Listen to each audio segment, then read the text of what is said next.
Good evening, and welcome back. Close your eyes. Take a slow breath in. Hold it for a moment, and now let it go. Allow the noise of the day to fade into the distance. Relax your shoulders, relax your jaw. Let every distraction drift away, and focus only on the sound of my voice. Because tonight, we are stepping into one of the darkest mysteries in Roman history. A mystery so complete, so terrifying, that even the most powerful empire on earth could never solve it. More than 5,000 Roman soldiers disappeared, not defeated, not captured, not found, gone, and the last man known to command them was Marcus Flaccus. Marcus had spent his entire life inside the Roman army. His father had worn armor. His grandfather had worn armor. War was the family business. By 40 years old, he had survived rebellions, border wars, assassinations, and enough ambushes to know when danger was approaching, which was exactly why the emperor's order frightened him, because danger was usually visible. This wasn't. The courier arrived after midnight. No escort, no witnesses, no explanation. Marcus broke the imperial seal and unfolded the document. His expression changed immediately. March north, beyond Hadrian's wall. Immediate departure. Mission classified. Minimal communication. Destroy written records.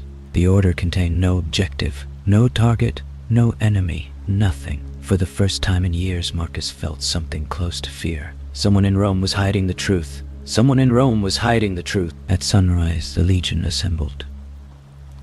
5,000 men, veterans hardened by years of frontier warfare.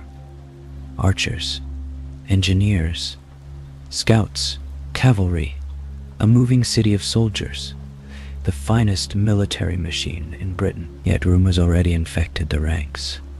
Nobody knew why they were marching. Nobody knew where they were going, and uncertainty spreads through an army faster than disease. Standing among the officers was Quintus Severus, chief scout, a man famous for tracking enemies across impossible terrain. Marcus trusted him more than anyone else. Right ahead, Marcus ordered. Find out what's waiting for us. Quintus nodded, but before leaving he asked one question. What exactly are we looking for? Marcus hesitated. The pause told Quintus everything. The commander didn't know either. The legion crossed Hadrian's wall 2 days later. The great stone barrier slowly disappeared behind them. With it disappeared Roman roads, Roman settlements, Roman certainty. Ahead stretched only wilderness.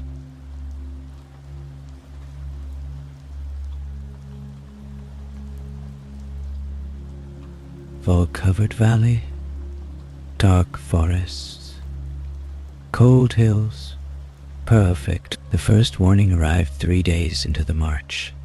Quintus discovered an abandoned village. Every hut stood intact. Food remained inside homes. Tools lay exactly where they had been left.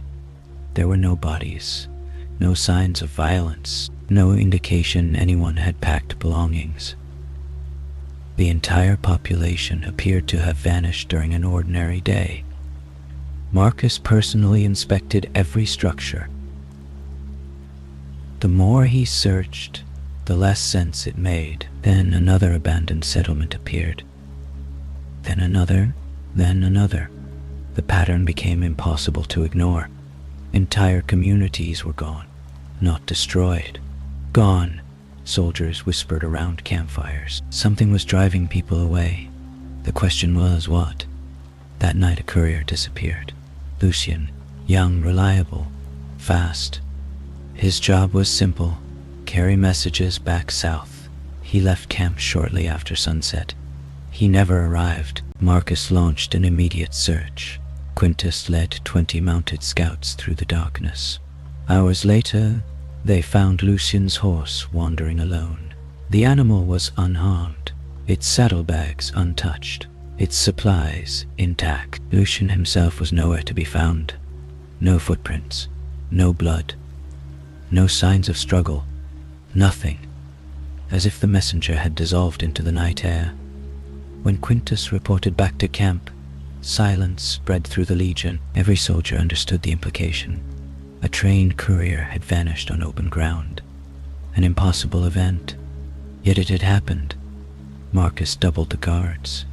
Nobody traveled alone. Nobody left camp after sunset. The army suddenly felt less like hunters and more like prey. The next morning another courier arrived from Rome.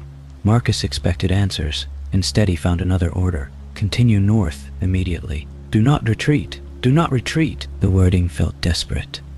Almost panicked. Someone in Rome needed this mission completed. Whatever the cost, that realization changed everything. Marcus no longer feared the unknown wilderness. He feared the people who had sent him here. Because if Rome was willing to risk an entire legion, then the truth must be far worse than anyone imagined. 3 days later, dense fog swallowed the highlands. Visibility dropped to almost nothing. The legion marched blind. The atmosphere felt wrong.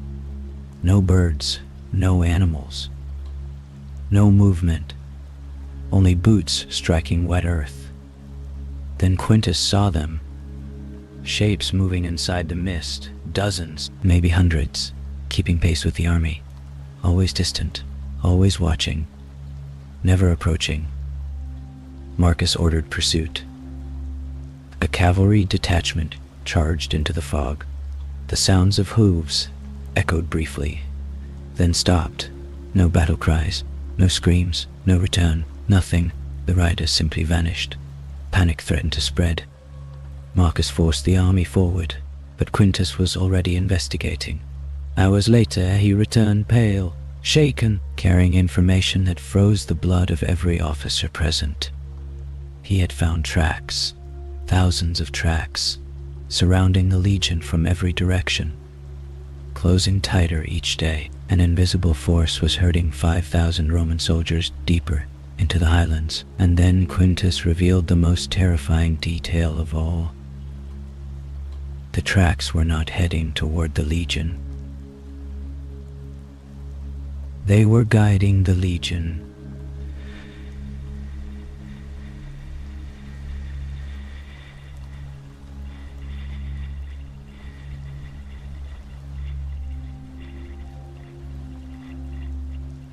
Something so dangerous that whoever had disappeared those villages, whoever had taken Lucian, whoever had swallowed the cavalry patrol, wanted Marcus Flaccus to walk directly into it. Marcus ordered the legion to halt. No campfires, no loud conversations, no unnecessary movement. 5,000 soldiers stood in silence while cold fog rolled across the highlands. The commander stared at the tracks.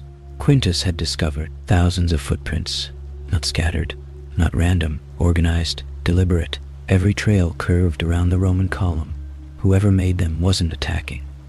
They were controlling the army's movement, herding it, guiding it, like hunters steering prey toward a killing ground. That night, Marcus assembled his senior officers. The meeting lasted hours. Arguments erupted immediately. One group demanded retreat. Another demanded retressive reconnaissance. Others insisted the entire situation was psychological warfare. Marcus listened, then made a decision. At dawn, they would move forward, not because he wanted to, because turning back felt even more dangerous. Someone had spent enormous effort drawing them north. If they retreated now, their unseen enemy might finally strike. Before sunrise, Quintus approached the command tent. He wasn't alone. 2 scouts stood beside him, both injured, both terrified. The men had been missing for nearly 2 days. Marcus immediately demanded answers. The first scout struggled to speak. His hands were shaking. "We found a camp." Marcus leaned forward. "Whose camp?" The scout swallowed hard. "Roman." Silence filled the tent. Every officer stared. "Roman? Impossible. No Roman forces operated this far north." Marcus demanded details. The scout's answer chilled the room. The camp appeared abandoned, yet the equipment looked new, fresh, recent, as if soldiers had left only hours earlier. But there were no bodies, no signs of departure, no tracks leaving, nothing. Another vanished force. Marcus personally rode out to inspect it. The journey took most of the day. When they arrived, every report proved true. Roman tents, Roman equipment, Roman weapons, Roman supplies.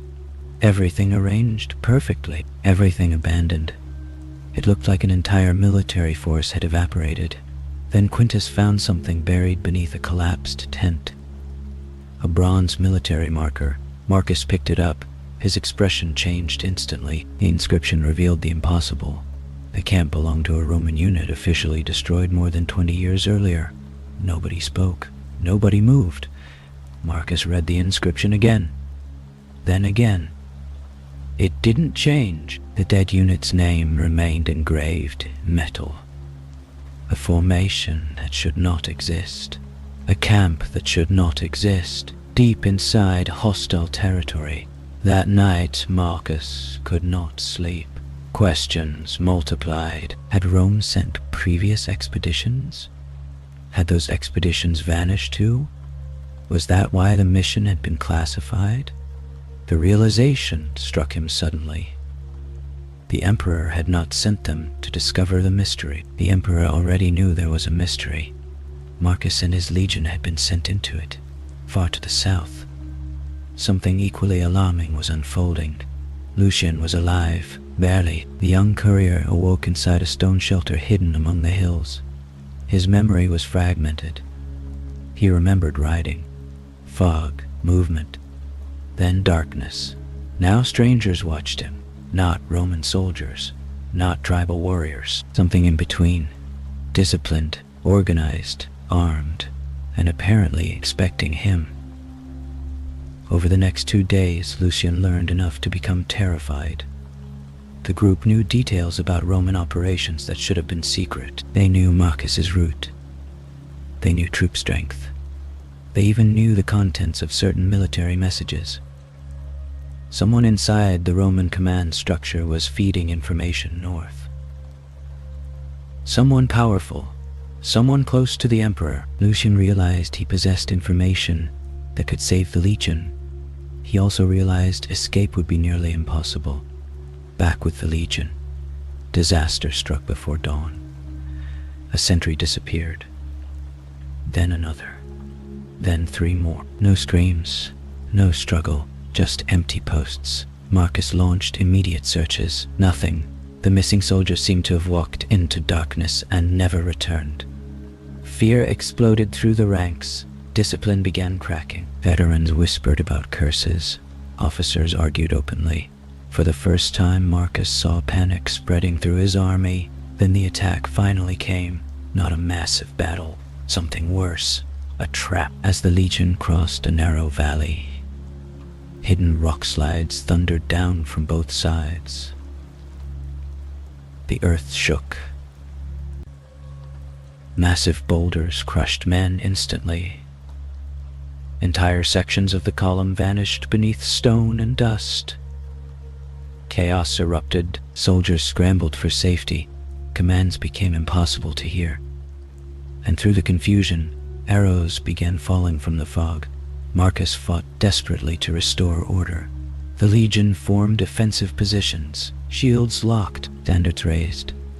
The Roman machine began functioning again, but their enemy refused to engage directly. The arrows stopped as suddenly as they began. The fog swallowed everything. Again, when casualties were counted, hundreds were dead, hundreds more wounded. Yet not a single attacker had been captured. Not one. It was as though the Highlands themselves had struck the Legion. That night, Marcus examined the battlefield. Something felt wrong. The ambush was too precise, too coordinated. The enemy knew exactly where the Legion would be, exactly when, exactly how. Only one explanation remained. Someone was betraying them. Someone with access to Roman plans. Someone feeding information ahead of every movement. Then,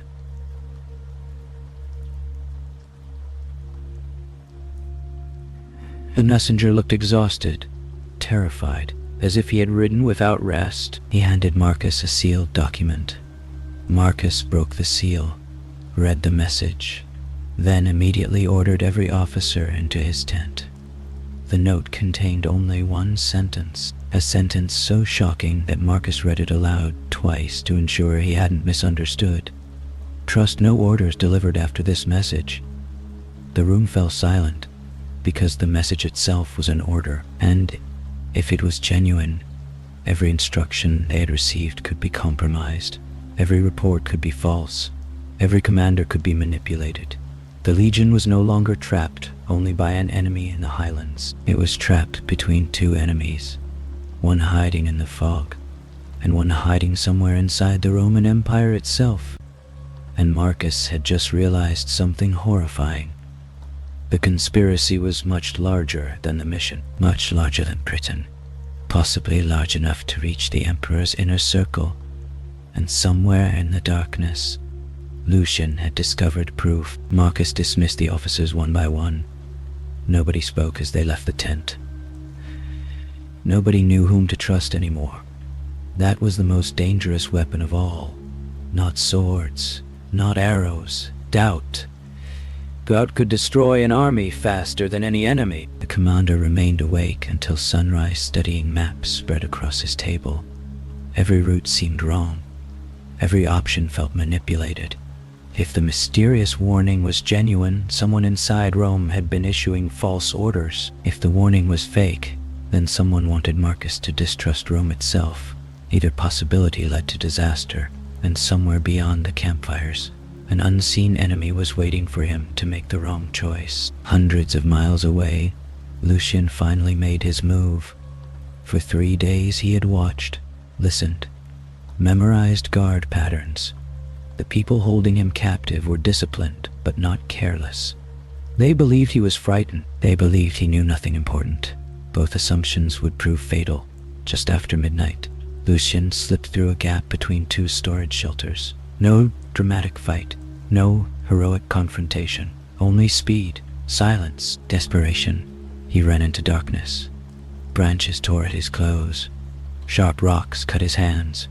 But he kept moving, because what he had learned was worth more than his own life. The conspiracy was real. Someone inside the Roman military hierarchy had orchestrated the mission. Someone had deliberately sent Marcus and his legion north, not to complete a mission, to disappear. The realization had terrified Lucian. A legion was not being sacrificed accidentally. It was being erased. Back in the highlands, Marcus received another shock. Quintus returned from a scouting mission carrying a captured prisoner. The man wore tribal clothing, yet something immediately seemed strange. Too clean, too organized, too disciplined. Marcus questioned him personally. The prisoner remained silent for nearly an hour. Then suddenly he laughed, a cold laugh, a confident laugh, the laugh of a man who believed he had already won. Finally he spoke. "You still think this is about tribes?" Marcus stared. The prisoner smiled. "You marched into the wrong war." Before further questioning could continue, chaos erupted outside. A horn sounded, then another, then another. The camp exploded into activity. Marcus rushed from the tent. The northern ridge overlooking the camp was covered with torches. Hundreds, possibly thousands, moving through the darkness, watching, waiting. The legion immediately formed battle lines. Archers prepared. Officers shouted orders. Men gripped shields. Everyone expected an attack. It never came. The torches remained stationary, hour after hour, silent, motionless, like eyes staring down from the hills. Then dawn arrived. The ridge was empty. No bodies, no camps, no footprints, nothing. The entire display had vanished. For the first time, Marcus saw genuine fear among his veterans. Not fear of death, fear of the unknown.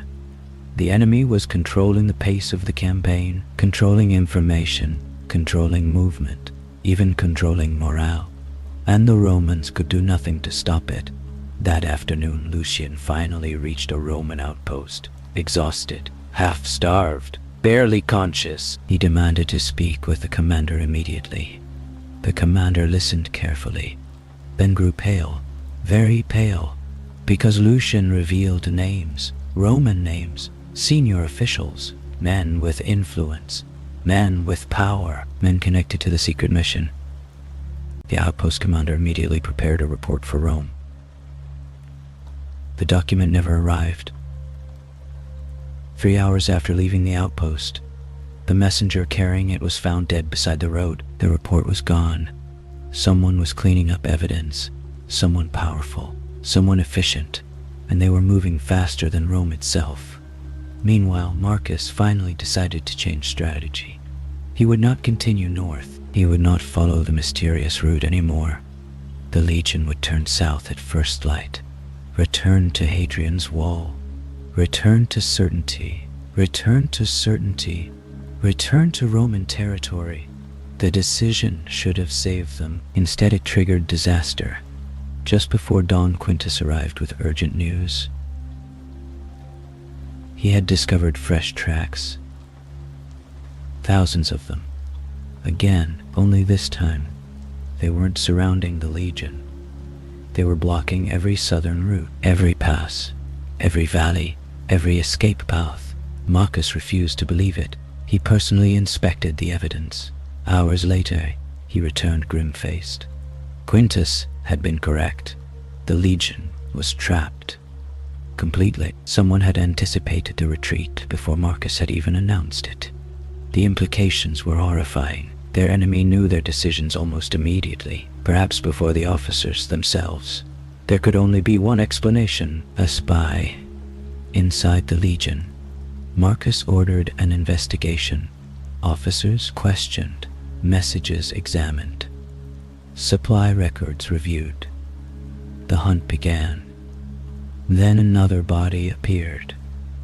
A Roman officer, murdered during the night. No witnesses, no suspect, only one clue, a small piece of parchment hidden inside his armor.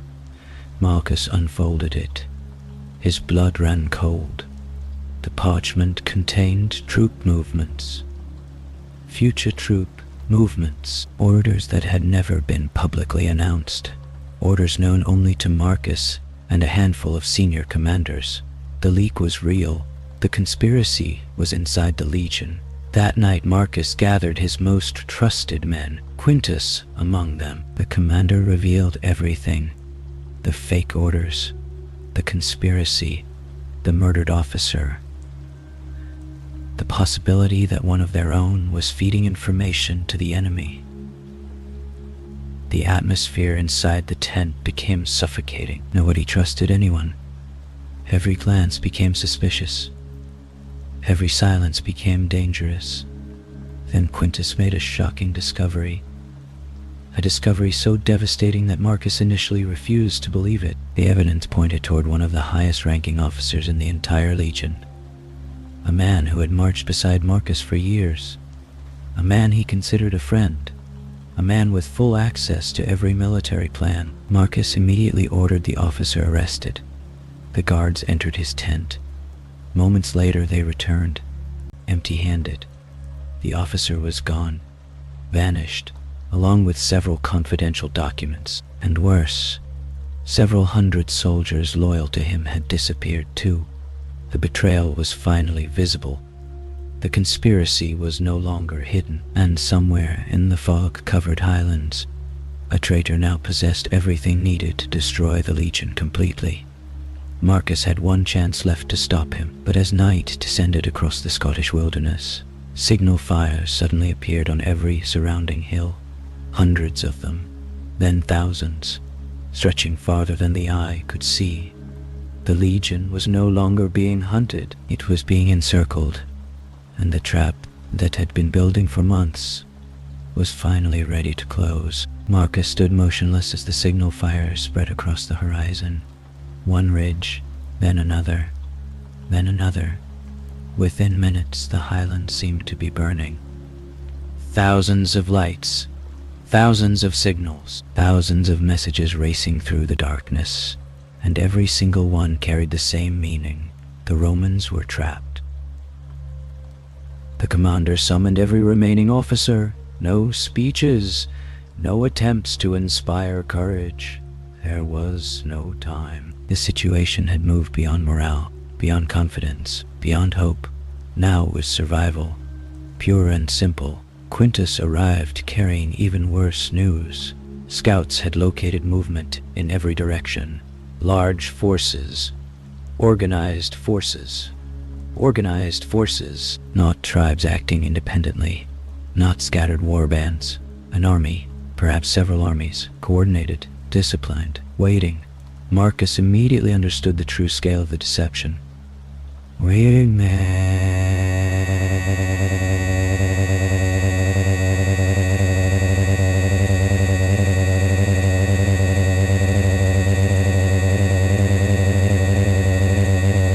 For months, Rome had believed the northern tribes were fragmented, divided, weak. The reports had been false. Someone had ensured the empire remained blind. Someone had hidden an entire military alliance beyond the frontier, and Marcus had marched directly into the center of it. Before dawn, he made his decision. The legion would break through, not tomorrow, not after preparations, now, immediately. Every hour increased the danger. Every delay strengthened the trap. The soldiers formed columns in darkness, armor secured, weapons checked, standards raised. 5,000 Romans prepared to force their way south. The attack began just before sunrise. For the first hour it worked. The legion smashed through the first line of resistance. Enemy fighters scattered. Roman discipline overwhelmed everything in its path. For a brief moment, hope returned. Maybe they could escape. Maybe they could reach the wall. Maybe they could survive. Then the fog rolled in. Thick, sudden, unnatural. Visibility collapsed. Units became separated. Commands vanished in the mist. The perfect Roman formation began to fracture. And then came the horns. Not one, not 10. Hundreds, echoing from every direction. The sound shattered orientation. Nobody could determine where the enemy stood. Nobody knew where safety remained. The highlands themselves seemed alive. Quintus fought desperately to keep the scouts together. But riders disappeared into the fog and never returned. One moment visible, the next gone.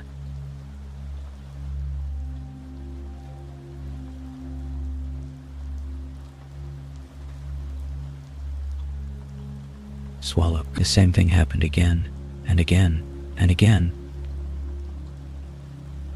The legion was dissolving piece by piece. Marcus pushed forward. If they stopped moving, they were dead. He knew it. Every officer knew it.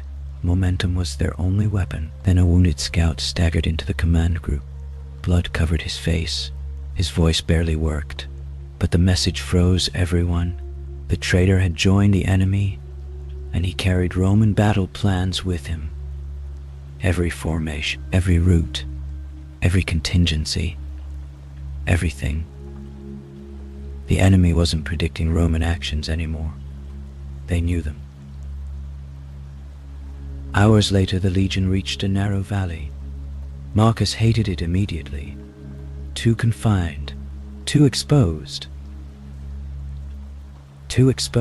Too perfect. But there was no alternative route. The fog concealed everything else. The valley became their only option. The first rocks fell from above. Massive boulders crashing into the front ranks. Men vanished instantly. Then arrows descended.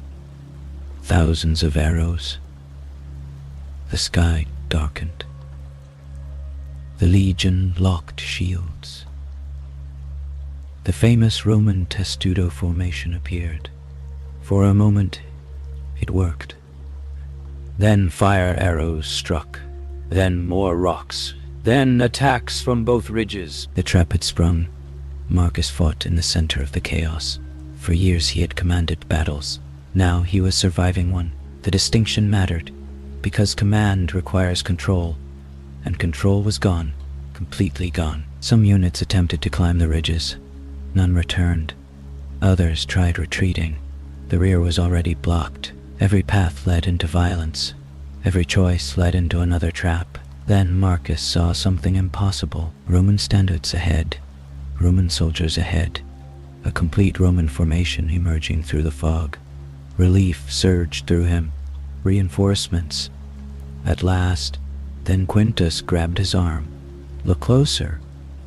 Marcus did, and his blood turned cold. The soldiers ahead carried Roman equipment, Roman shields, Roman banners. But they were not Romans.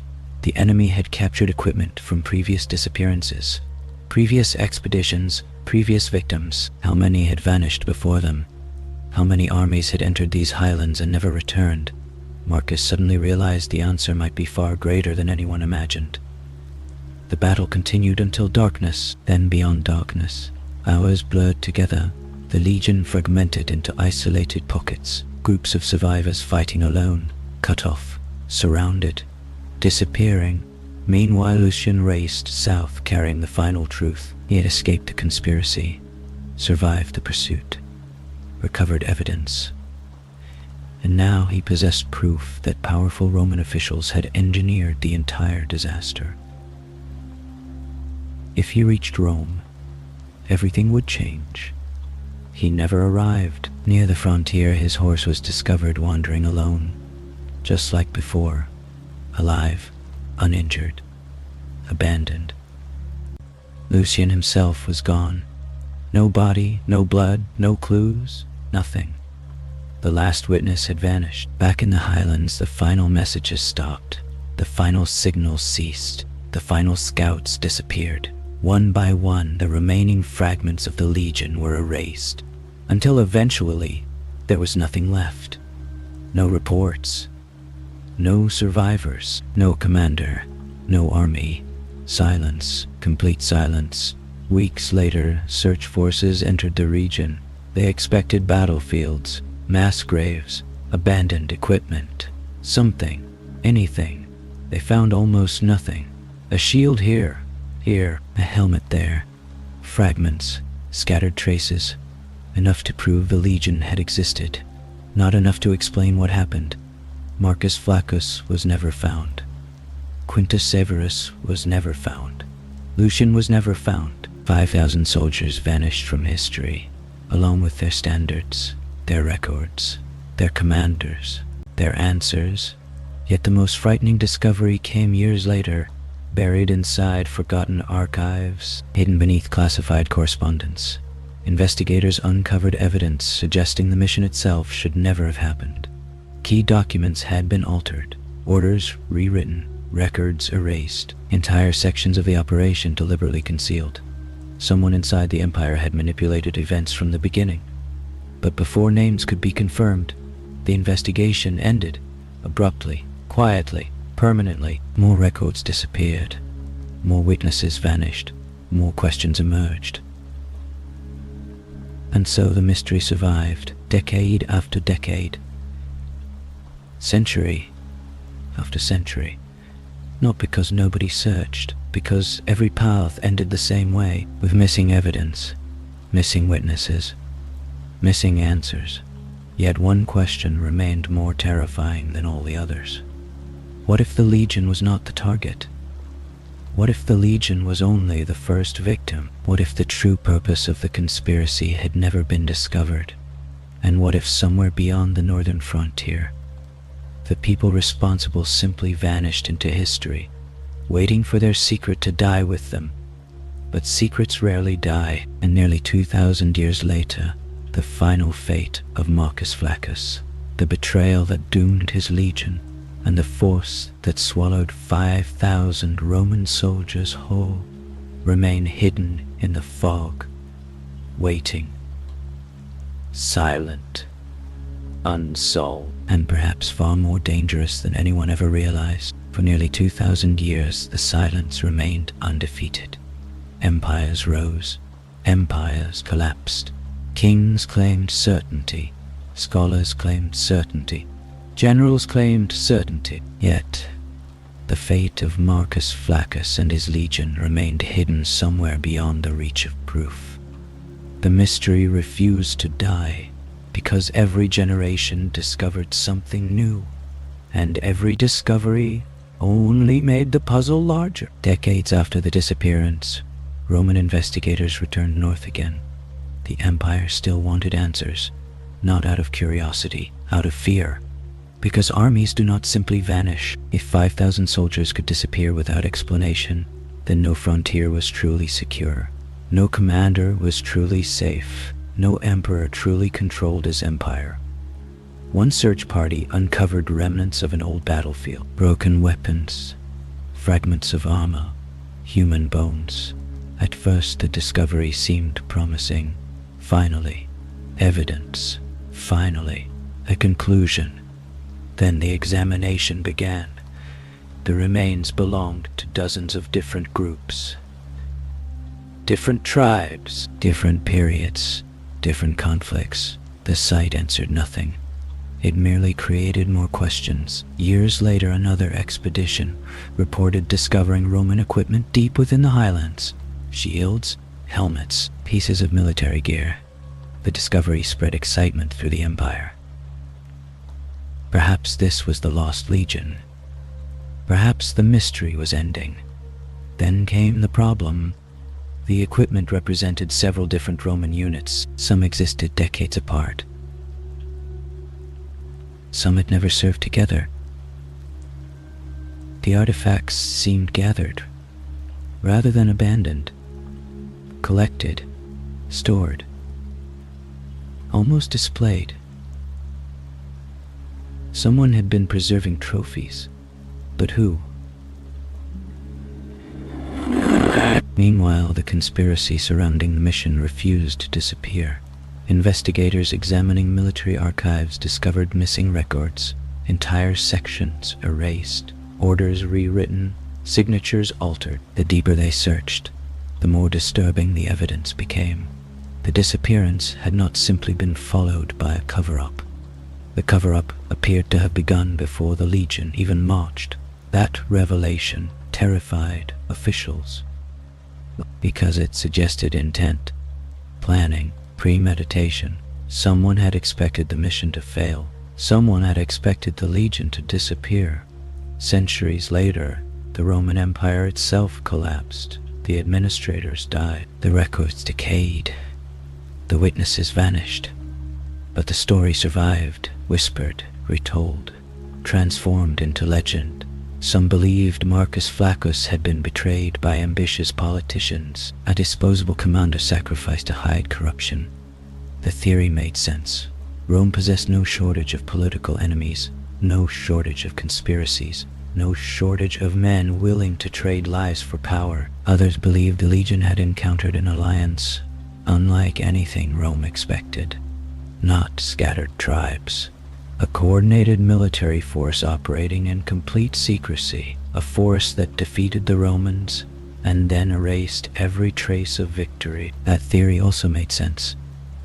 History often underestimates forgotten enemies. Then came the strangest theory of all. A theory born from one surviving account, attributed to a frightened scout. Owing to the fragment, the legion was never truly fighting one enemy. It was fighting several.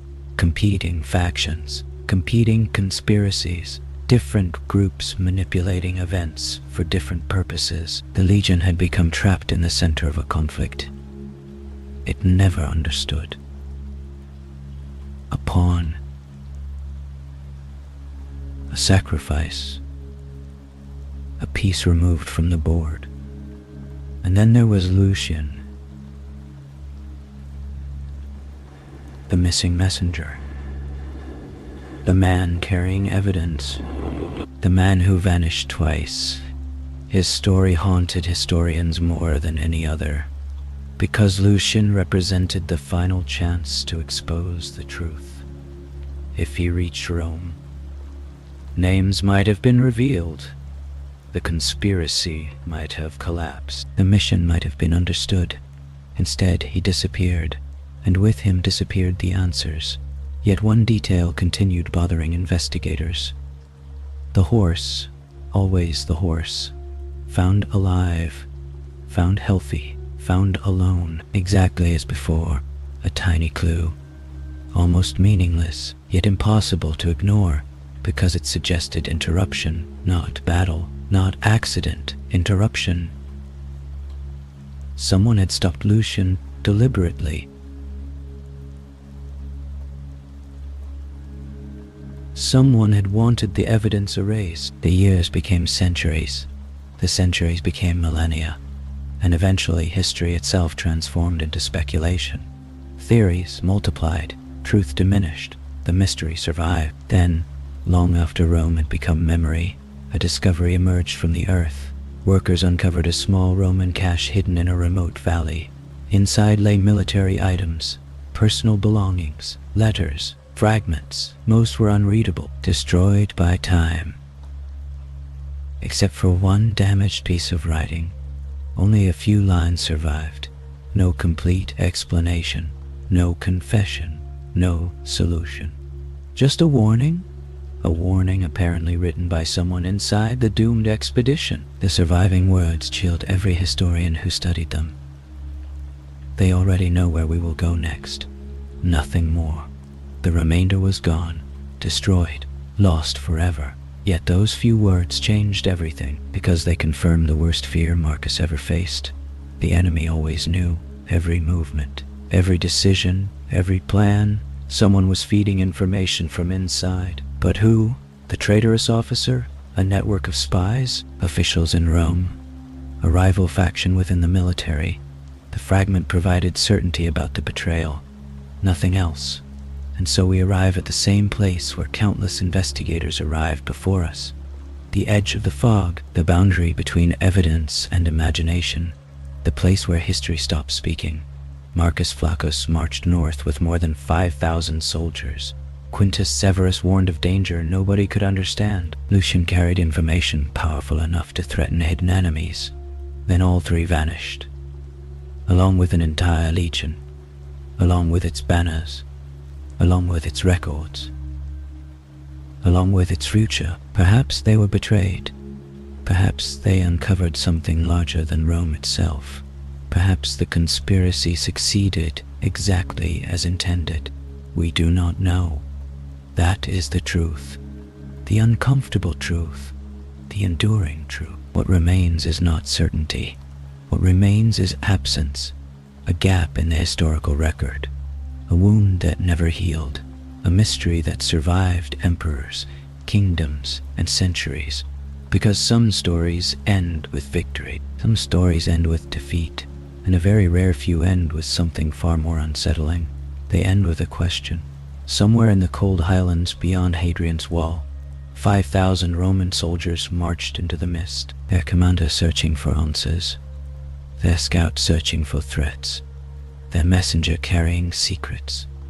The fog closed behind them. The trail vanished, the reports stopped, and history never saw them again.